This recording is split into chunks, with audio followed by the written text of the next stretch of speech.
Assalamualaikum warahmatullahi wabarakatuh. Kami dari kelompok 6 akan mempresentasikan hasil diskusi kami yang berjudul Kode Etik pada Programmer. Sebelumnya, kami akan memperkenalkan diri terlebih dahulu.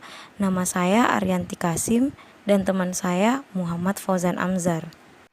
Adapun agenda yang akan kami bahas, pertama, profesi programmer. Kedua, bidang keilmuan programmer. Ketiga, kode etik programmer. Dan keempat, keterampilan dan kewajiban programmer. Pembahasan pertama yaitu pengertian profesi programmer. Programmer adalah seseorang yang memiliki kemampuan menulis dan merancang kode program-program komputer menggunakan bahasa pemrograman komputer. Adapun bidang keilmuan programmer, yang pertama adalah desktop programmer. Desktop programmer adalah seseorang yang membuat program pada sistem komputer tertentu. Program yang dihasilkan juga berdiri sendiri, yang artinya tanpa bantuan aplikasi lain. Hasil programnya juga hanya akan berjalan pada sistem komputer tertentu saja. Yang kedua ada web programmer. Web programmer adalah seseorang yang membuat program pada lingkup web, di mana hasil program yang dihasilkan hanya dapat berjalan dengan bantuan internet dan dibuka dengan web browser. Yang ketiga, database programmer. Database programmer adalah seseorang yang membuat perancangan dan pemrograman database beserta alat-alat yang digunakannya. Keempat, mobile programmer. Mobile programmer adalah seseorang yang membuat program pada lingkungan sistem operasi mobile, misalnya Android, iOS, dan yang lain-lain. Yang kelima ada multimedia programmer. Multimedia programmer adalah seseorang yang menguasai penggunaan teknologi dan pengembangan aplikasi berdasarkan multimedia. Yang terakhir ada embedded programmer. Embedded programmer adalah orang yang menguasai arsitektur sistem mikroprosesor, interfacing, dan programan embedded. Lalu ada kode etik programmer. Kode etik programmer ada 6. Yang pertama, berkontribusi untuk kehidupan masyarakat yang baik, di mana seorang programmer harus mengembangkan sistem komputer yang dapat mengurangi dampak negatif terhadap masyarakat seperti ancaman sosial dan keamanan, dan dapat membantu aktivitas dan pekerjaan yang lebih mudah. Yang kedua, menghindari hal-hal yang dapat membahayakan orang lain.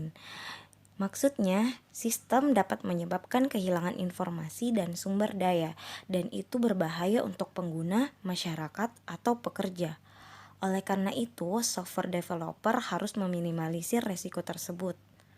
Yang ketiga, jujur dan dapat dipercaya. Prinsip ini mendorong programmer untuk lebih jujur serta sadar akan keterbatasan pengetahuan mereka saat menuliskan sistem komputer. Dan juga, jika programmer mengetahui ada kesalahan dalam sistem, dia harus melaporkan segera untuk menghindari hal-hal yang tidak diinginkan. Keempat, memberikan penghargaan untuk aset intelektual. Maksudnya, software developer dilarang keras untuk mengakui hasil karya orang lain, bahkan ketika program tersebut tidak terlindungi oleh copyright. Jadi, mereka harus menggunakan ide mereka sendiri untuk mengembangkan software. Yang kelima, menghormati privasi orang lain. Sistem komputer bisa saja disalahgunakan oleh beberapa orang dalam pelanggaran privasi. Jadi, software developer harus menuliskan program yang dapat melindungi informasi pengguna dan dapat menangkal orang yang tidak berizin untuk mengakses informasi tersebut. Yang keenam, menghormati kerahasiaan. Maksudnya, software developer harus bersedia menjaga rahasia informasi terkait pekerjaannya dan segala proyek yang sedang dikerjakan jika klien atau perusahaan menginginkan hal tersebut.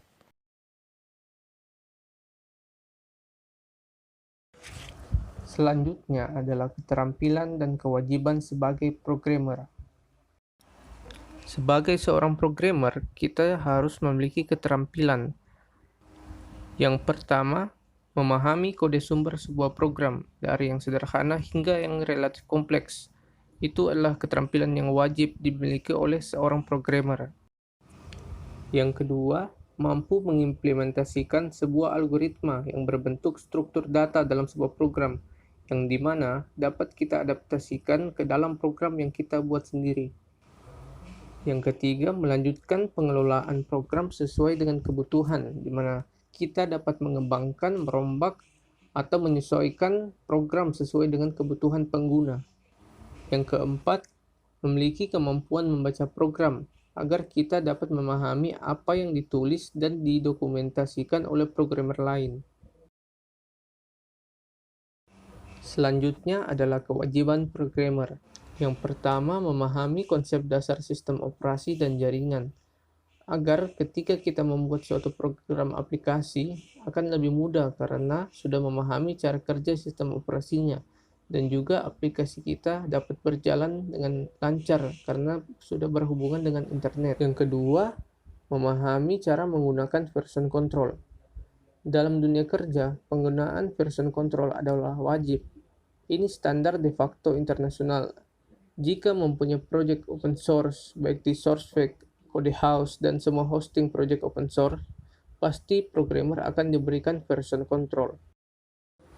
Yang ketiga, memahami konsep dasar relational database, dikarenakan setiap aplikasi pasti memiliki sebuah database untuk menyimpan datanya. Oleh karena itu, programmer, khususnya database programmer, ditekankan menguasai relational database. Yang keempat, memahami lebih dari satu bahasa pemrograman. Pemahaman lebih dari satu bahasa itu penting agar wawasan programmer lebih terbuka. Yang kelima, memahami protokol dan Unicode. Dalam protokol, kita wajib memahami HTTP, FTP, POP3, SMTP, SSH. Meskipun protokol HTTP sekarang adalah protokol yang paling banyak digunakan di internet.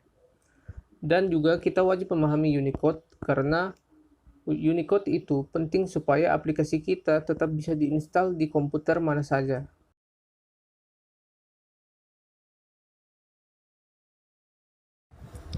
Contoh studi kasusnya adalah pelanggaran copyright. Pelanggaran ini merupakan pelanggaran di mana seorang programmer menggunakan ulang kode dengan hak cipta orang lain atau perusahaan lain, dan menjual atau mengkomersikan kembali kode tersebut dengan mengatasnamakan hak cipta programmer tersebut. Untuk pelanggaran ini, seorang programmer bisa diberikan sanksi berupa sanksi hukum, baik hukum pidana ataupun hukum perdata.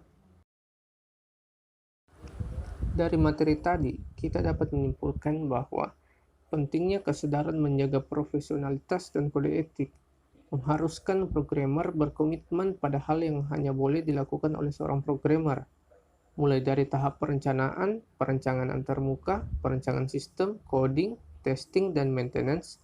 Semua ini harus melalui pedoman kode etik yang berlaku. Maka dari itu, buatlah aplikasi atau hasil program yang bukan hanya bagus dan baik, tetapi juga mengikuti kode etik yang berlaku.